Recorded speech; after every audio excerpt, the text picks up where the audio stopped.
everyone! Thank you for coming to see me. Come on in. Let's chat for a while. Okay. Today we're going to be talking about chapters 16 and 17. I was going to do 3 chapters, but there was a lot of information in these 2 chapters, so we'll make it short tonight. Anyway, before we begin, if you'll do me a favor and hit the like button down below, and so we can get more friends on here, and hit the subscribe button, okay? And that way you won't miss any of these.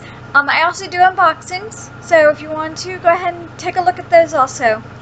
To let you know, you can use whatever Bible you're used to using. I'm using the Source New Testament. I do have an earlier episode which will tell you more about this. It's by Dr. A. Nyland. She is a Greek professor. I'll hold it up. There you go. And she actually went back to the papyrus papers and transcribed them. She has her father and her father and uncle were both, or great uncle, were also Greek learners, scholars. So she has a lot of background in it, and she also did a lot of studies in it. She has a doctorate in it. So that is one thing. So anyway, I'm not going to spend time on that because it's on an earlier series that you can watch. Sorry, I'm a little tired tonight, but I really wanted to do this, so here we go. Okay, last time on the last episode we talked about how we went over the commandments. Yes, it was an earlier, but Jesus came back to say that, hey, I didn't come to abolish the commandments, I came to enhance them. And his whole enhancement was about love. You're to love one another, and obviously if you do that, it cancels out a lot of the other, you're already canceling out a bunch of the commandments because you're not going to want to do them because you love people. Anyway, so in chapter 6, it's telling us, when you do something, you do good, you don't go out and boast about it. Otherwise, your reward's already going to be in heaven. I mean, on earth, whatever you did. You're supposed to do it in secret. Anonymous. So you help somebody. Obviously, if you're trying to show your children how to do it, then you do it in front of them. But otherwise, you don't go and boast, oh yeah, I just gave money to this charity or that charity, or you're boasting on earth, so therefore you're already going to get your reward. Honestly, I'd rather wait and give my reward from God, because He's very merciful and He loves us. And next, let me see. I got a lot of stuff here down here. Okay. Also, next thing, praying. If you're praying, don't go out and pray in front of everybody, or just go to church because you want to be seen like a good person. That doesn't make you a good person. And praying in front of everybody doesn't make you a good Christian. Just means you're showing everybody. God would rather you do it in private, so you're actually talking to Him. You're not putting on a show for everybody else. And so that's what Jesus is talking about. Don't put on a show. Don't be a hypocrite. Don't go out and pray and show everybody that you're praying to me, or you're going to church, but then you're going around and you're screaming at people, and you're yelling, and you're starting fights, and you're just being outright mean. You're going out and hurting people. That's not what the Bible says to do. We are to be do everything we do in love. And I know it's not in, I don't think it's in this chapter. Well, I know it's not in this chapter, but I'm not sure if it's in Matthew. But it does say in one of the books, love cancels out a lot of sins. So if you're doing things in love, because you care about something. Have empathy for people. You don't know what they went through that day. I mean, do people automatically see you and go, oh, I know what you went through today? They don't know. Nobody knows what each other... We all have our own trials and tribulations. And, unfortunately, that's just the way it is. And there's reasons for it. Some of them are to make us a better person. Okay, that's probably most of them, if you think about it. Because we do get stronger from the things in life that are thrown at us. Like, going through the COVID-19 and having to stay home. There's been a lot of anxiety and depression coming from it. Whether it be because they're scared or they're just not able to talk to their friends every day. The world can be a scary place, but it can also make us stronger. Don't pray for the same thing over and over again. Oh, do not pray for the same thing over and over again. God knows what you want. He says, don't do it. I know people say over and over again because you need to pray about it to get it. Well, God says don't pray over and over again. He has a long memory. He knows what you need and when you need it. He takes the parable in here is showing that Jesus used was a bird. He clothes and feeds the bird. All the birds are fed. He gave them berries on the trees, worms, different things to eat. But he makes sure that they find it because they rely and trust in him. It's amazing. The animals trust more in him than humans do. We're more apt, at least I feel, that people are more apt to believe the bad than the good. And obviously if there's bad, there's got to be good, right?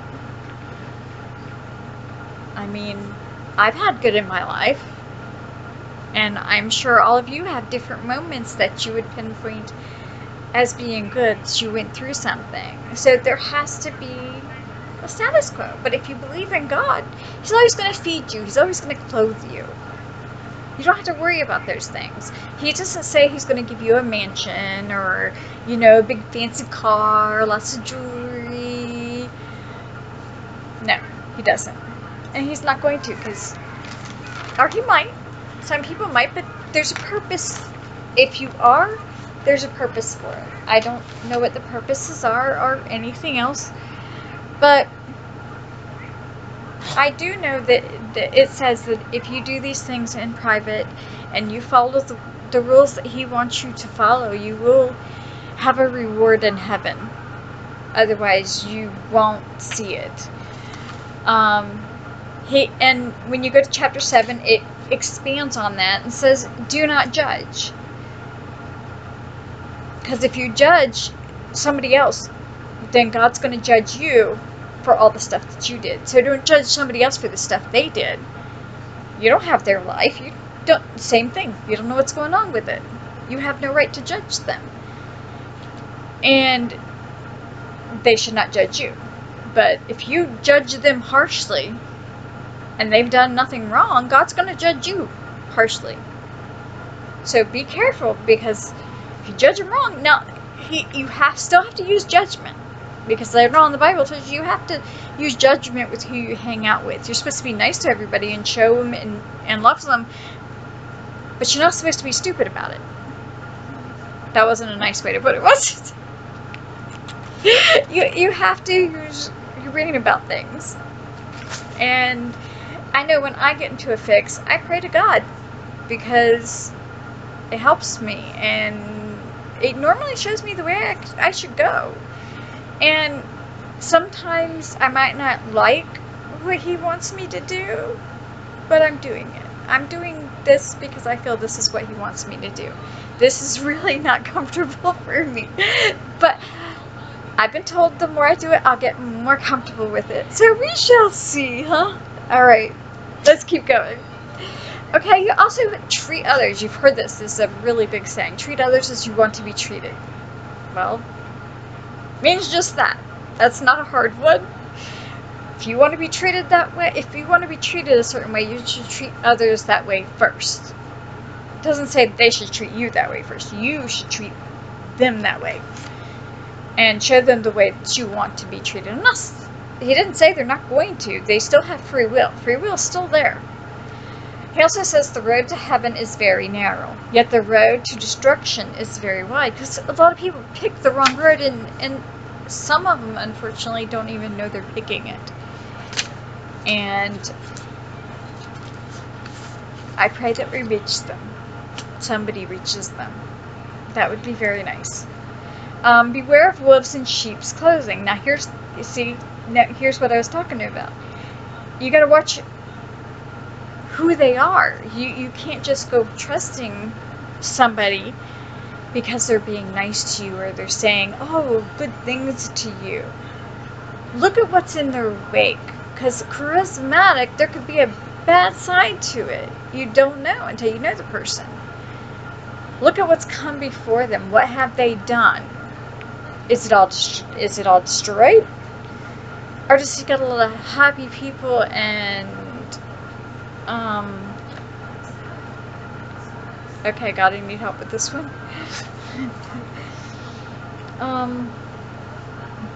You just have to be careful. Just watch what they do, what happens, what their hands touch. Is it good or bad? Love is always good. Hate is bad. So doing something to hurt somebody else would always be bad. Only the person who carries out the purpose of God will enter heaven. Now remember, he's making a new heaven and earth. So either you're going to enter heaven or you're going to have to stay on earth. One of the two. So that's what I'm getting, because that's exactly what it says. There's no change in that. Very few people are actually going to heaven. But it says in Revelation that he's making a new earth. And I could be totally wrong. But it is kind of... hi, hold on. I'm sorry, that's my dog. I forgot what I was saying. Okay, enter heaven. Only the person who carries out the purpose of God will enter heaven. Yes, so it would be hard to do that. But what I was going to say is they actually have found a planet past Pluto, which looks like it's in the process of becoming habitable. So I thought that was really, really neat, like a second Earth. And so that was very interesting, because it kind of goes along with what the Bible has been teaching.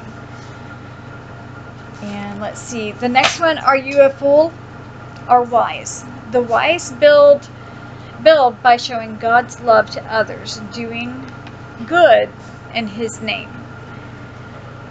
So that goes back to the beginning. That actually goes back to chapter 16, where it says, do good, do everything that you do in God's name, and you will have riches in heaven. And that's something we can't comprehend. I don't believe we can comprehend that, because it's nothing like we've ever seen. I mean, he's building a new earth in part of the fortified city. There's going to be roads paved in gold. The gates are going to be shaped out of pearls. I mean, that's some heavy-duty stuff. That's amazing. Well, he made the world. And you can see his handiwork in everything. Everything connects. Shapes, numbers. It all just kind of goes together and flows. And it's really kind of cool. Okay. I did want to read from you from Colossians 3:14 through 15. So if you want to, you can, I'm giving you the verses and the chapters and readings. You can actually read them on your own if you want to. I encourage it, because you might see something that I missed. And you can enter in the comments down below and let me know. Because I would definitely like to hear what you have to say on all of this. I figure we could have a discussion, and that would be great. I love discussing stuff like this. So please, please, and if there's anything that you want to talk about in one of the videos, please let me know. Okay? Just let me know in the comments. I'm waiting. Don't forget. Okay. Colossians 3:14 through 15. The most important piece of clothing you must wear is love. Love is the thing that fastens everything together and makes all of your clothes complete. More on the love. Everything's love. Love, love, love, love. I'm not saying it's easy. It is not easy to love everybody. We are only human. But do the best that you can. And when you can't, talk to God. He can help you. And He helps me. And I know He will help you too. All you have to do is, like He says, knock. Say hi. I'm here. Take me in. That's what Jesus died for. Is to wash our sins white as snow. That's pretty good, huh? I think so too. Okay, well, that's it for tonight. Thank you for being here with me and chatting here. And I would love to see you again. And first, before you go, if you'll please click on the like button. Let's get some more friends generated in here. And if you would, click the subscribe. And I will see you next time. Thank you. Bye.